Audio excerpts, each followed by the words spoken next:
talking about earlier. But to focus on specific strategies or teaching activities. Over the years, I told you this morning that Dr. Christopher Lynch started this whole series of sessions. And over the years, there have been other people who said, well, yes, people need a philosophy of teaching communication, and they need the lofty ideas of that we heard, for example, in the keynote speech about the Zen of teaching communication, but they also need some specific strategies. What do you do when you're there in the classroom? And there have been different thoughts thrown out over the years of maybe having a session just on conflict resolution in the classroom, or between the faculty and the students, or students and students, and so on. So this afternoon, I thought it might be helpful to take more of that kind of a practical approach and ask people to talk about specific strategies they have. Again, keeping in the general area of interpersonal, since we're all going back to working with each other in person. So the interpersonal dynamic, and certainly the intercultural dynamic, which we began talking about this morning. So I've asked my colleagues, and I also have edited, so if anybody wants the follow-up contact information for the people who are on today's panel, that's, hopefully I got it correct up there.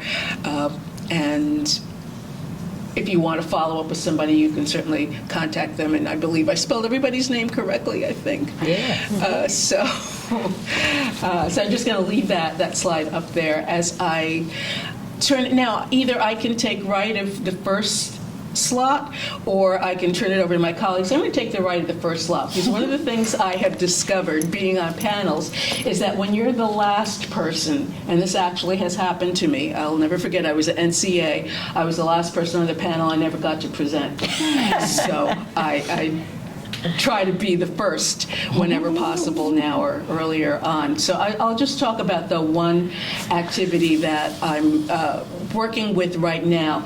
As I mentioned earlier, I am retired, but I'm still teaching, and I'm teaching an intercultural communication course online. And with any course online, there is always the struggle of how do you help these students develop a sense of community and class and so on with me and with their peers. And since it's intercultural, that kind of adds to the payoff if you can make it happen, or the deficit if you can't make it happen. So an activity that actually I inherited from someone else, but I'm tweaking and trying to have it serve these two purposes, is the the immersion experience.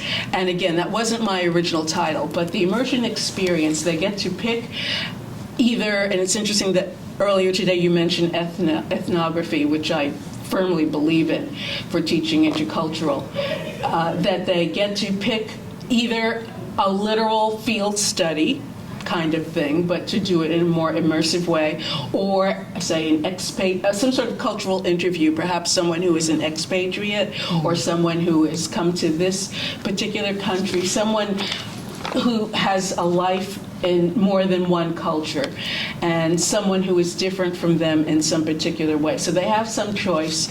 I even have a young lady who told me she just went on a study abroad experience during spring break in London studying theater. I will say it's fortunate that the accidents of my life have made me very familiar. I've also taken a course in London, so I understand that. I've also been in Chinatown. I've also, I have family members who come from other countries and so on. So almost no matter what they throw at me, I'm able to bring some perspective. And she said she had been in London with this course, and she wanted to use that as her immersive experience. And I said, well, you've already done it, so we're going to have to, find some way to tweak this. So that's what we're in the process of doing. But I don't let them, yes, they will write an essay. And in their essay, they will try to understand what is it like to be within that particular culture, whether they found that out through the field study, through the ethnography, through the interview, whatever method. But then I'm having them have a conversation with a partner, and I've put them together with partners using that magic that I do, and I put them together just with people they seem to have some simpatico with, and they will have a conversation. I ask them to record that conversation. It can be video recorded or audio recorded, and ultimately those conversations also will be posted so other people can see them. So I'm trying to have an interpersonal experience, an intercultural experience, some sort of understanding of, as was mentioned by our keynote speaker, of the other, and that there may be things that you don't see on the surface of the other, but once you try to get inside that culture and understand that culture, it may be beneficial to not think of them as an other so much. So that would be any variation on immersion experiences would be an activity that I would recommend using for something like this. So, okay, I got mine in. So let me turn it over to... Go in order, or? Yeah, why don't we start with Michael, because he got short shrift earlier. No worries at all, thank you. So, I'm going to start with Emily Stiles, what we read, the article, and one thing she said is, when you see the transparent self in another person, or that you see the transparent self in another person, and if that person cannot speak, he or she remains a stranger. So one of the assignments that I've created, and this is an oral communication, but it very much transcends to intercultural and interpersonal. So I show a video by a vexologist, which is a flag expert. And I don't know if you were in the class if I shared this with you, Dr. Plummer. I think you saw the declamation speech. But I think, yeah, I saw those. Yeah. So it explains the importance of flags, like the value of flags, the symbolism of flags, and what they mean. Its flags are very simple, but the history of the flag, how it's evolved over the years. So, then we do a forum, answer questions like that. And then I ask the students to design their own. And one girl painted it, which was very cool. So a lot of them use different kinds of design software, even Microsoft Paint, something similar, PowerPoint. It doesn't really matter. Some could draw it. And I think college, especially first year, because a lot of first year students take an oral comm class, and one of the important things of undergraduate education is a student developing his or her voice and being comfortable expressing that. So, and it was great with Seton Hall, at least the summer program, because you had so many different students with different countries of origin. So they would sometimes take their flag and design a similar pattern as to, where their parents were from or something like that. And they'd added other symbols and whatnot. So part of it's the design. I don't grade them on how well it's designed, of course. But then that student gets to express a part of their culture. And culture can be anything. It's not just race or ethnicity. It's vocation, interest, hobbies, parents, friends, whatever. So the students get to learn about them, and I get to learn about them too. It's really important for me to learn about my students, because then I can connect with them more. And I talked about in the first session about being authentic and empathetic and whatnot, and being curious about people. So I found that this assignment, one, allows the students to become more comfortable talking about something, sharing about themselves, and something that they already kind of know about. So a lot of us, we like to talk about ourselves too. We do. And I've just found it to be and I'm not grading on all the kind of typical delivery, eye contact, standing a certain way. I mean, I encourage those things, but it's the first time they're up in front of the class. So it's stay within the time. That's kind of the big thing, because then I know you rehearsed. That's kind of really the most important thing. And then I'll say, yeah, you did this, okay, you make good eye contact, good. And then the other thing too is I get to see what they do well naturally and what they don't do well naturally as speakers. So then I know kind of where we can push them. We're going to work on this with you in the future. And continuing this learning, and going back to the Stiles article, the learning becomes personal then, and contextual, because they're learning how to speak. They're picking up little things, and then it's related to them, so they're already more interested. And I think it brings the class together too. Do you want questions now or That's up to you. later? Up to the class. Up to I just want to know, what was the name of that video that you showed about the the flag? power of flags. Power. It's on TED. Okay, I don't remember the name of the speaker, okay. but he's from Texas. And he shows, and actually even another part of that, when we look at certain flags, I'll share some flags, and he shows different flags. He shows the Texas flag. Obviously, he's from Texas, the American flag. People don't want to step on it. Then he talks about the symbolism of that, for example. And then he shows the Nazi flag and how Hitler created a whole booklet about it and the power that had to really manipulate people, obviously. But the power that a symbol can have. So there's elements of nonverbal, too. So it's a good video. And I just wanted to clarify, so you do this as the first or First or second. first or second? Sometimes I have them do a bag share too, where they kind of bring in their own items and talk about them. You know. And what was your experience? Because flags, like so many things, have become very inflammatory in current times. What is their reaction to each other's? If I recall, you had a pretty respectful group. There's never been an issue of anyone like balking at another person's flag. Like, say you have a student that's very pro one party or another, or pro a certain law or another, and they put that into their flag, no one's ever stormed out or yelled or anything like that. And I think that just has to do with the tone you set in the class. That, hey, we're going to be listening, we're going to be respectful, and that's never been an issue at all. That's good, but then you probably never had anybody bring in the Confederate flag or a variation on the Confederate flag. No, I'm never had guessing. that. I mean, if it was a different part of the country, but actually if I was maybe even just 45 minutes north of where I live, it might be possible in very northern, western part of New Jersey. But because it's not just that, they're making their own. Right, exactly. And it has nothing necessarily to do with Exactly. anything else. Flags do interest me, and is it okay if I borrow that idea? Because I do You should like all that borrow for that this idea. particular Yeah. course in particular. I like that idea. And I also teach nonverbal, so I really like the symbolism aspect of it and the nonverbal aspect of it. But I will give you credit. I always give credit. That's where I get my ideas from. I like that. Stacy, did you want to?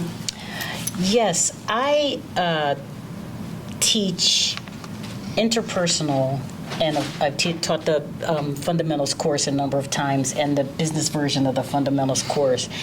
And I've always felt this way about communication as a connector, right? So it allows us to be able to engage with each other, get to know each other better, get to know ourselves better. And even before the pandemic, I'm really focused on encouraging compassion. And compassion, integrity, empathy, caring for each other. And as I mentioned earlier in the first session, getting into the depths of a person, beyond the external and beyond the superficial. So a few years ago, I changed jobs, and so the job that I used to have was near closer to my house, and so I started doing some volunteer work for Meals on Wheels, and then I had to stop that because my commute was too long and I just didn't have enough time to do it. And I was looking for a volunteer project, and I found this organization called Sidewalk Talk. And what has ended up happening is Sidewalk Talk, I've brought it into my classroom, and it's turned into kind of like a college project that we're doing. My current dean is in love with it, and it matches up our learning objectives in our program, but also our college's objectives when it comes to experiential learning. So we have a new college president, and that's his platform, so to speak. So it matches up with a lot of things, but at the heart of it is heart-centered listening. And, we've talked a lot about connection, today. We've talked a lot about, giving space to people and their experiences and things like that. And listening, when we talk about listening in my class, I always say this is what brings the whole process full circle. That's where you get your feedback. But this is also what makes us human. How we connect with other people, so much is based on what we are processing through that listening experience. So what happened was I was going to do a sidewalk talk event at the school, and I was going through the training and all those other kinds of things, and then the pandemic happened, and remember, there was so much that you didn't know, so being with a group, being in people's space, none of that was beneficial at the time. So Sidewalk Talk, the concept around it is, it was started by a psychotherapist out in San Francisco, and she basically said, I would like to just take my therapy chair outside and listen to people. And what's motivated her was she was feeling a lot of pain around what happened to Trayvon Martin. And so she says, I know I'm not the only one who's feeling pain, and I would just like people to just be able to share. And so what she ended up doing, literally, was like going out on the sidewalk and just inviting people for free to sit down and share at any level that they wanted to share. And so that turned into a nonprofit organization. I found out about it through a profile that was done on CBS Sunday Morning. And it was around Valentine's Day, I think in 2018. And so I'm sitting there watching this, and I said, oh my goodness, this is what I want to do. This is the volunteer thing that I've been looking to do. So anyway, we did the first one last spring. We weren't 100% back at school yet. We were about like maybe 40% back or something like that, 50% back. And I said, well, let's pilot it. So I partnered with the people who do, what do they call it? I can't think of what the term is, but the service learning folks. And so we have 3 campuses at Montgomery College. So we said, well, let's pilot it at the Tacoma Park campus, which is my home campus. And basically what you do is people go through a very brief training that I created based on the Sidewalk Talk training materials. And basically you're focused on heart-centered listening. So you listen without judgment, you listen with sheer curiosity. Your job is not to problem solve or even tell a person that there's a problem. It's just to listen. And so that concept of unburdening yourself, but also just giving a person space. No criticism, no judgment, no problem solving. And I often tease my significant other who always wants to problem solve. And I said, well, you can't sit on the sidewalk then, because it's not about you trying to solve people's problems. I said, but you can write a check, because it's a volunteer organization. So all that to say is that we wear shirts, and the shirts say things like free listening. We created this really nice environment in our student center. And just you invite people as they pass by, for passersby, just sit and, just be listened to. So the first time we did it, it went really well. We really enjoyed it. The students seemed to, well, not just the students, because for the whole college community. So anybody can be trained to be a listener. Anybody can sit down and be listened to. So we ran it again last semester. Now we're back. We're like 75% back last semester. Now we're more than that, and next semester is going to be even more so. But my dean really loves it. So we have a Humanities Week that we do at the school. So we partnered with Humanities Week. We did one at Tacoma Park and another one at the Germantown campus. And it went really well. So we have a little QR code where people do a little short survey. How did it feel to be listened to? Would you recommend this to somebody else? Would you like to be a Sidewalk Talk listener? Do you think we should do this again? And the responses were amazing, where people were saying it felt good to be listened to. It felt good to just get things off my system. It just felt good to just be in the space with another person. So some of the things that Ray Brown was talking about being in the space with people, being in the same environment with people, we're seeing how beneficial that is in this concept of being a human. So my students, they had no choice. I trained them to do it. And so we get feedback on both ends. How did it feel to be a listener? How did it feel to be listened to? And it fuels our learning objectives when it comes to listening, but also the college's bigger picture objectives around experiential learning. So we tried to do it again this semester. And there were all kinds of kerfuffly things that happened. So we weren't able to do it at my campus. We did it at Germantown. It was okay, but there was a couple of communication breakdowns. It had nothing to do with the listeners. It had to do kind of with the adults. But we're going to do it again. And I've got some thoughts around how I want to do that going forward. I might want to kind of take it back and restructure it and partner with maybe some other organizations that we have on the campus. But I invite you, take a look at their website, again, sidewalktalk.org. The woman who created it, her name is Tracy Rubel. She has a podcast that she does. The podcast is fine, but I really just enjoy the mission of Sidewalk Talk. And again, if you put listening at the center, put the judgment aside and the problem solving aside and just listen, that is an amazing, amazing experience. Sounds what's everybody looking at me? So. No, I like that idea. Yeah, the same thing happens in class. Someone will say something and they'll look at me. Well, yeah, I usually do have something to say, but you don't have to put the pressure on me. I do have a question. So is there a time limit on a session? So each sit down is about 10 minutes.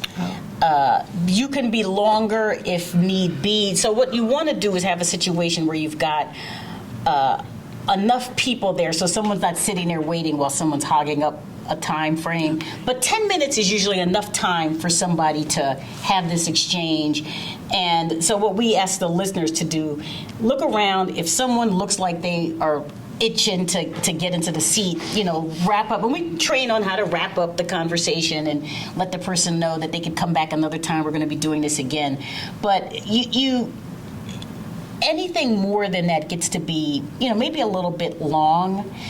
The other thing is we have to be very, very clear in the training and when we're sitting with the people. We are not therapists, we're not counselors, and do not look at us that way. Now, we're supposed to have support information around us. So in the spirit of Sidewalk Talk, they may have information card that will have resources on there, maybe suicide prevention numbers, like support numbers. On the campus, we've got the number and information for security. We have a health and wellness center, the Shaw Center, so we usually either someone from there will be there or we'll have their information. The woman who works with me on this, she always kind of goes to the nth degree with it. She's like, well, we can have the security person and the Shaw Center person and this person. And I'm like, or we can have the materials and we can hand it out to people. Like, they don't have to be there, but the students need to know that those are resources for them. So, yeah.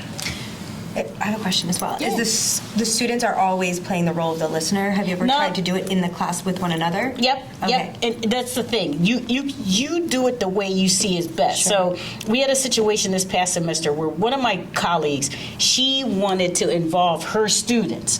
So she had 3 classes. So the point person at Germantown was just like, oh my gosh, it's going to be like 80 students.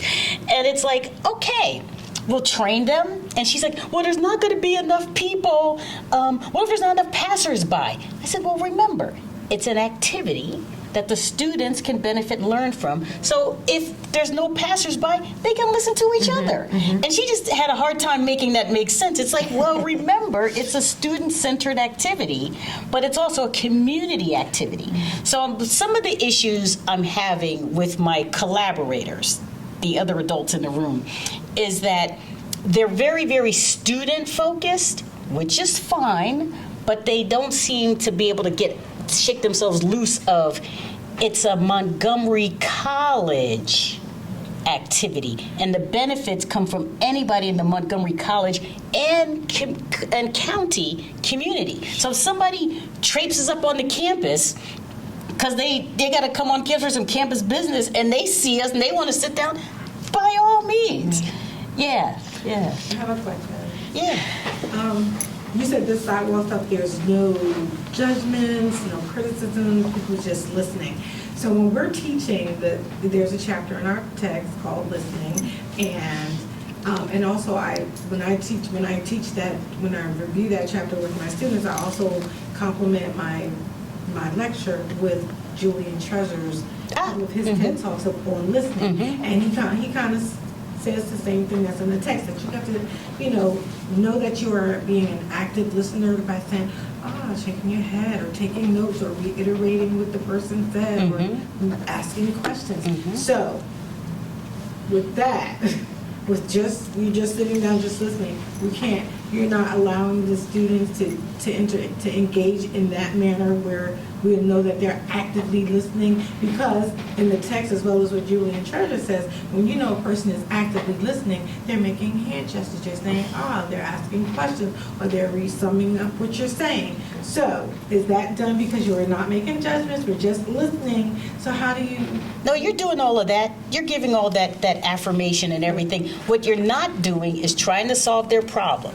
And I'll just give you a quick example. So last semester when we did it, so I never get a chance to sit down and do the listening because I'm always organizing and making sure everything is everything.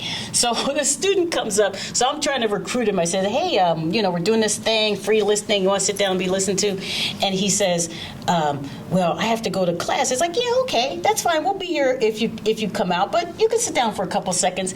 So he says, well, like, what can I talk about? I said, well, you can talk about anything you'd like.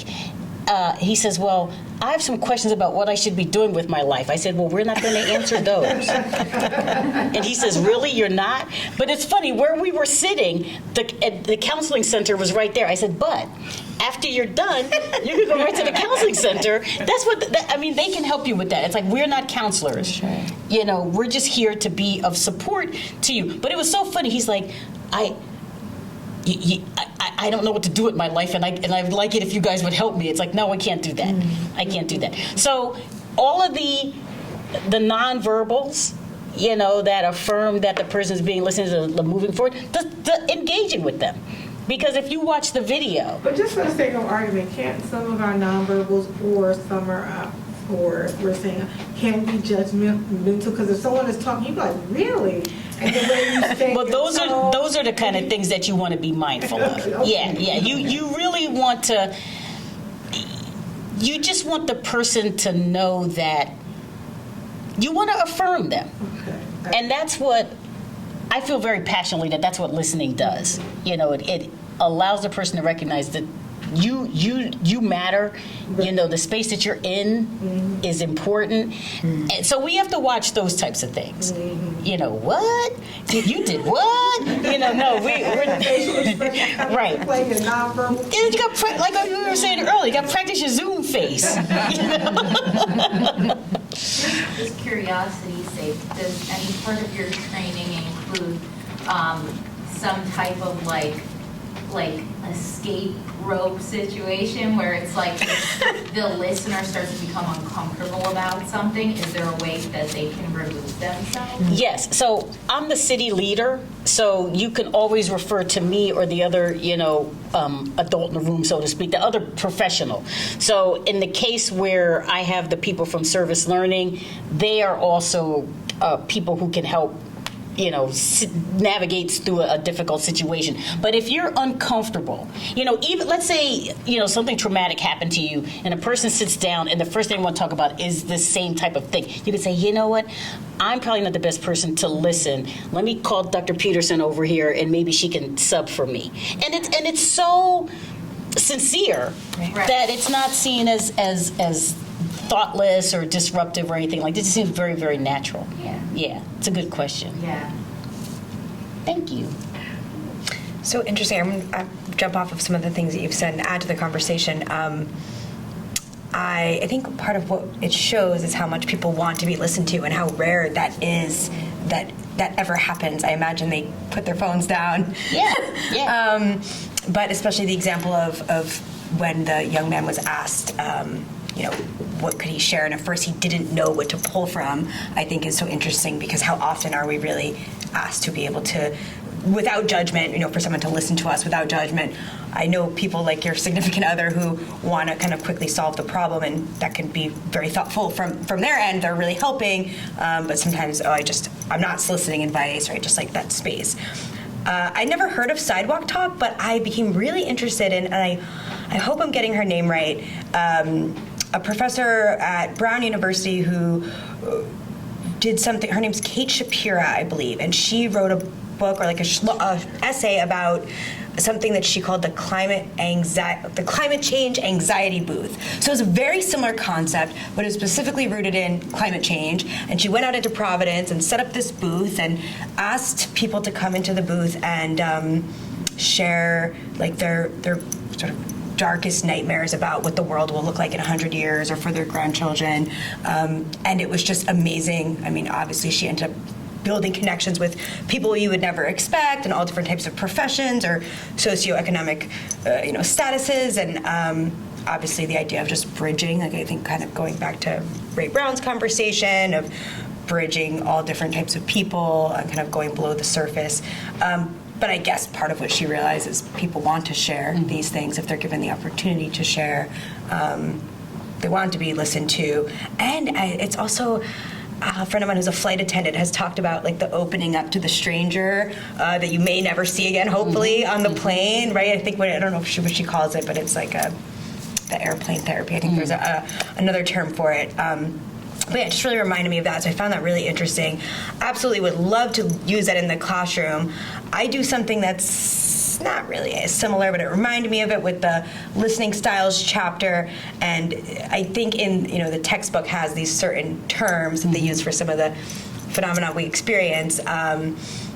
But I think they would refer to that as like a people-oriented listener, to be precise to the textbook, right? I guess that one would maybe be asking questions about how it made you feel. But I will have the students pair up and kind of like role play, and they plan out, like spend some time brainstorming, share a story, usually from your life. If they want to make something up, fine, but I try to encourage, share a story. It could be something simple that happened this past weekend or something more profound, but spend some time brainstorming story. They can we do these like writing bursts at different points in the class to just give them the space to brainstorm.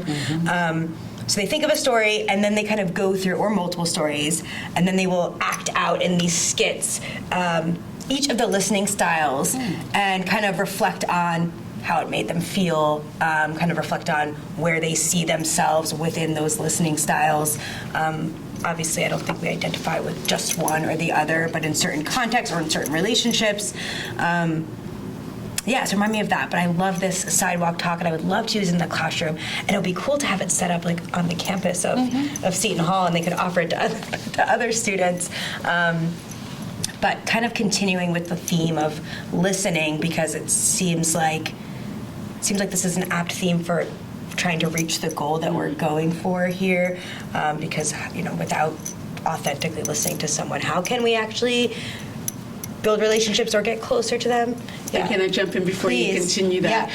And listening for the similarity that may not be showing on the surface, but I had that same kind of feeling. Yeah. This is what triggers me, or this is what my culture does. But it's the same sort of thing. So you can find opportunities for empathy and similarity when you actually listen. It's a little uncertainty reduction theory. Yeah, there you go. Yeah. Textbook terms. Yes, we are communication people, aren't we? Yeah, absolutely. I like that. Yeah, especially when you kind of least expect it. And I did speak about this last year, but I don't think we have the same people other than you, so it's fine. Yeah. But I did speak about, I find it so interesting because students in the communication classroom, my class is 30% of their grade is actually class participation. So it's not only the presentations where their grade is kind of where they're being most evaluated. However, it's very interesting when it comes to like presentation days. If they're not the ones on and they're not the ones presenting, then they're like, oh, I'm off the hook today. Like I can just come in and I make, without an audience. We have a minimal one here, but thank God we have an audience, right? Without an audience, or you don't have any kind of production, presentation, performance. There's no one to talk to, right? You're just talking to the walls in that case. And so I really try to encourage, like, you are on when you are part of the audience, when you are a listener. And so they also have the opportunity after. I didn't do this the first year or two because it takes up time, and I realized how important it is to build relationships. But just the opening space for, of course, the Q&A is one thing, but the student peer feedback after each presentation, which now is central to my class, and I will always add, but I let the students go first. And sometimes at the end, I'm really just sort of like corroborating something that was already said or highlighting something that was already said. And that is incredibly empowering. I think it means more to the student to hear it from their peers than it really does for them to hear it from me. And yeah, so I think that's just reminding them, of course, like the standard, like your laptops are closed and all that kind of stuff, but reminding them that you are also on when you are a part of the audience and a listener as well, I think is really important. So, yes. I have No, please. Well, so the kind of a combo of what you were saying and also the sidewalk talk idea and tying it together with this, what's beneath our surfaces. And Sure. I have found that I'm walking in May from Kean University, and I've found, thank you, and I found that like any classes I had where there was some type of activity that first week that really encouraged us to figure out who we were, those were the classes where throughout the semester we fostered relationships, we gave more feedback after any type of presentation, got to know each other. So I think like for professors, something great is to really, like not the typical icebreaker of something silly, but like something a little different. Maybe it's like, for example, last semester in the fall, I had a class with Joe. And our professor wanted us to have a group project where we really knew we would all mesh with our partners. So he had a list of, I think, like 10 questions, and some of them were like, what's your strength in a group, what's your weakness? But some were, what's the music you've been listening to most lately? What's your favorite TV show? And then we answered all those questions, and I felt like immediately we were making connections. Like I remember a girl next to me played a video game with us, and I was like, oh my God, and like different things like that, and even got to connect with our professor because, you realize, oh my God, we watch the same show, things like that. And when you realize those things, especially this day and age where it seems like Gen Z is much more comfortable communicating through technology, just like cracking everyone out of their shells, you can really figure out who's more like you than you would have thought. And in that class and other similar classes, I found I made so many relationships. Like we keep in touch, like I haven't been in a classroom with Joe since December. I've chatted with him a little since then, and so like that's definitely something that can encourage that. You could probably even incorporate that sidewalk talk type thing into some sort of icebreaker, like actually. So talk to a partner about something. Can I just ask you, did you answer all of the questions individually and then you got together? Kind of. He like rapid fire went around the room and he was like, all right, what's the last musician you listened to? Go. And then we were all like, oh, okay. And like it was fun though. Like, we were all chatting and it was the first week of something like that, one of the first weeks. And it was cool. It was a small classroom, so it was easier to do that. There wasn't a lot of us. But I've had people do things in the past similar that really, in a communication class, got everyone talking. Yeah. And so early on in the semester. Yeah. Which is so important. Yeah, exactly. It was definitely within like 2 or 3 weeks. Yeah. So I've learned too, like just as an instructor or just in general, you've known someone for a certain amount of time and then it's later on that you learn that you have all these things in common and you're kind of like, oh, why did, I feel sort of like we waited so long to find this out about one another. So I think that's so important. Yeah. Katrine, when you ask for student feedback for their peers, how do you go about doing that? Is it just, go ahead.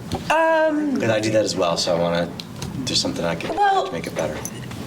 So they do have the day before every formal presentations begin, which is a couple days. It takes a couple days now. The class before that, they do their peer reviews, and this is a form. This is different from kind of in real time during the presentation feedback. But they do that first, where they're either paired up in groups of 2 or groups of 3, and I give a specific form that asks 4 questions about kind of evaluating some of that more formal feedback. By the way, I'm with you about not grading kind of as harshly first presentation, though, I should add. And when they fill this form out, before they do the form and they partner up with their peer, we actually talk about like strategies to give feedback. And we've all probably been evaluated as instructors, so we know what that feels like. You know, you want the, and there's different ways, like the sandwiching of the positive and the negative and the positive, or the, you know, positive first and then negative, right? I think there's different strategies. I ask my students to share if they've ever heard of any, or to share experiences where they've received feedback and what it felt like or how it felt different. So we have a little bit of a discussion before they ever fill out the forms, kind of ways to do it that it's more gentle. But for each of those 4 sections in the peer review, they're required to give 2 positives and 1 constructive, I didn't use the word negative, 1 constructive criticism, and again, in what order is sort of up to them, and then they email it to their peer, and they CC me, so I just make sure it happens before they leave class. So so there's already this like notion that peer feedback matters before the day of the presentation, and then on the actual presentations, I kind of just open up space for, I say like, okay, Q&A and feedback. I think I say out loud, I think I tell them, I think feedback from the peers is important. I think it's important to you all, like more than for me. And so if nobody says anything, which sometimes you have those classes are at first where or the one presentation where nobody really responds, you know, I'll wait a little bit. But in that case, I might fill in more myself. But often you have the couple students that are the ones that are, like I have one student right now, Jocelyn, who's just amazing, just a cheerleader for everyone. And so you often have like the 1 or 2 students that are consistently giving feedback, which also their feedback goes toward their class, you know, counts in their class participation grade, of course. And then that has just like any time you have discussion, that's trickle down kind of effect. So other students see that person giving feedback. I should clarify, actually this is important, that generally when it's during the presentation, I don't really encourage, I say more positive feedback. So it's different from the form. Actually, it's super important. I wasn't thinking that. And not to say there's never been moments where people give constructive in that moment, but because it's public and I don't want like shaming of any kind, the form asks directly in an intimate partnership, okay, you're giving 1 negative, 2 positive. When we're in class and like live, I ask for positive feedback. And every once in a while, you get the students like, oh, you could have been, you know, giving a little bit more eye contact, but that's pretty rare. And so you don't much of that. You get Sometimes. they're giving constructive criticism to their peers. Can I? Yeah. Okay. I think we only have like a minute or so. Do you really? Well, what, are we supposed to go to 320 or 320? So we've got Go ahead. 4. I just want to say about the feedback, because what I do with my students, when they do their presentations, I give them 4 presentations. We have 4 major presentations over the semester. So, and they follow and I always give you your credit. The speech planner that was devised by Dr. Evelyn Clark. Oh, I'm sure I borrowed from somebody. When they do their speeches, this is how we give the feedback. So we do not a round robin, but I demand participation. I don't call them people who just raise their hand. I just, Jack, Sue, I just call them, what did you think? So when someone, so if you're doing your presentation, they're done. Okay, Mike, what did you think of Evelyn's presentation? And they'll say, well, they'll say positive and negative. Are they gonna have more eye contact? I like the content, the structure was good, her nonverbals was good. Everything that we built up from from our lectures, they give their constructive criticism and then give their positives, and then sometimes they take the words out of what I'm thinking. I'm like, I took the words right out of my mouth. The same exact thing I was thinking. She could have been more engaging, or I loved her attention getter. She asked the question, was she, warranted audience participation, whatever the case may be. And my students, they feel empowered by that because this is their peers, and they like to hear from their peers. And I just sit back and let them do it. I don't do the formal thing with the paper form. You got to do this and do that, but I think it encourages them, because then when they're on the next presentation, you see instant improvements, and that's what I like. I just want to jump in. I know this is, again, every idea I have came probably from Montclair and Wayne Bond. And, so I give him the ultimate credit. But I call them note for improvement or area for improvement. So, yeah, I never negative, never Right, area constructive, for improvement, never not even criticism. Yeah, all those Yep. words have baggage, so That's it's true. an area for improvement. Sure. I think with observation, it connects with the heart listening, where you could Yes. ask, I don't want you to say like positive, just tell the speaker what you, and this comes from our book, what you observed them doing. Oh, I observed them doing this with their hands. There's no pro or con on that. You're just saying what you saw. Yeah. And with that. Because things are so different now, and I, never kind of thought I would hear myself say that, but I can see the evolution of giving feedback has really changed, and so I don't know, like if there's an across the board, because I'm listening to what everybody's saying, and I think I do a little bit of what everybody says because I don't want to be too critical, out loud, and I do save the more, constructed critique for the paper. But I've had several times in class, just like with your experience, where the students gave really good constructive feedback, and they're like, well, we couldn't really hear you back here. You could have used your bigger voice, and it wasn't mean, it wasn't jerky or anything, it was just you needed to use your outside voice. But I don't know what the answer is now, because things are so different, and I mean, you want to be mindful of, you don't want to trigger somebody, you don't want to sound like you're being, you don't want to sound like you're trying to hurt somebody's feelings. You just want to be mindful of all that. And then I ask myself, okay, well, how do I get across what the learning, component is? Because I myself am gun shy when it comes to feedback. There's times, I don't mind with my supervisors, but a lot of times I'm scared to read my course evaluations because people just are mean. And it's one thing if they're helpful. I had a time where a student said the book that they had, it was just too cumbersome. And it was like, yeah, okay. Like, it made sense what she said. But when they say, Dr. Peterson, it's like, oh, man, I have a heart, I have a soul. Since I think we're just about out of time, I'm going to try something that may help is, when I remember to, I remind them that any feedback they get from me or from their peers is one person's perspective. And multiple people can be, and you can have one perspective of what's going on, that person's something else, that person's something else. So always keep it in your own perspective to realize it's just one person's view. And sometimes that helps soften it a little bit. Yep. Thank you. One person's view. Thank you. We really are. She's a witness. Yes, I was in her small group communications class.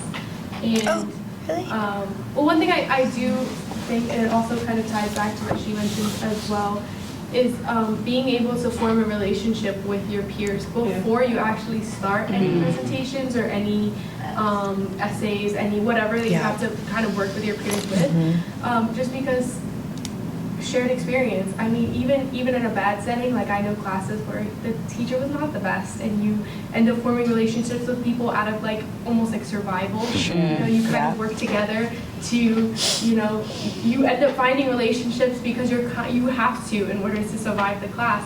But in a good sense, I felt more comfortable presenting because it was less of a kind of like boardroom of people just staring at you, giving you critiques, and it was more of, hey, I'm presenting to that person who has the same, middle name as me, and that person who grew up in the same hometown kind of situation. Creating a safe space. It's like definitely. it's like that. Oh, well, you don't know me. Like if it's a person giving feedback, that you don't feel. But if you have that relationship, Professors have you present right at the beginning without like any prior introduction or anything. It is so much pressure because now you're in a room full of strangers presenting something that you're also not comfortable with, and you're in a room where critique is going to be given. And so just kind of building that relationship, and I know I still keep in touch with some people from her class. Aw, look. Get together to. Well said. Yeah, she's outside. I told you. Small world. Good thing we're here. Well, okay, I think they're getting ready to come in the next group. So I thank Regina had the empirical evidence here. Thank you. Thank you. Yeah,